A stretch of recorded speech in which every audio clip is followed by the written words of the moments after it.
আসসালামু আলাইকুম, কেমন আছেন সবাই? আলহামদুলিল্লাহ আমি ভালো আছি। আজকে আমি বাইলা মাছ দিয়ে ফুলকপি দিয়ে রান্না করব। তো মাছটা আমি ভেজে নেব, মাখিয়ে রাখছি।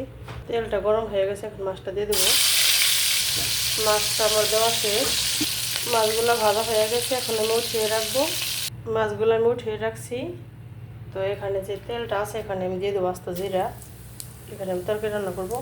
পেঁয়াজ কুচি, কাঁচামরিচ, লবণ, হলুদ গুঁড়া, এখানে আছে ফুলকপি ধুয়ে রাখছি, ফেলে দিলাম। এটা ভালো করে মিশিয়ে নিয়েছি মশলার সাথে। এখন ঢাকনা দিয়ে দিলাম, কষিয়ে নেব। ফুলকপিটা আমার কষানো হয়ে গেছে, এখন আমি পানি দিয়ে দেবো। পানি দেওয়া হয়ে গেছে, ঢাকনা দিয়ে দিলাম। বলক চলে আসলে মাছ দিয়ে দেবো। তরকারিটা বলক চলে আসছে, এখন মাছগুলো দিয়ে দেবো। মাছগুলো দিয়ে দেবো। মাছ দেওয়া হয়ে গেছে, ঢাকনা দিয়ে দিলাম। তরকারিটা হয়ে গেছে, এখন আমি জিরার গুঁড়ো দিয়ে নামিয়ে নেব। জিরার গুঁড়ো দেওয়া হয়ে গেছে, ঢাকনা দিয়ে দিলাম। আমার তরকারিটা হয়ে গেছে, এখন আমি নামিয়ে নেব। আমার রান্নাটা শেষ। আমি রুমে নিয়ে আসলাম। তো আমার রান্নাটা কেমন হলো দেখেন।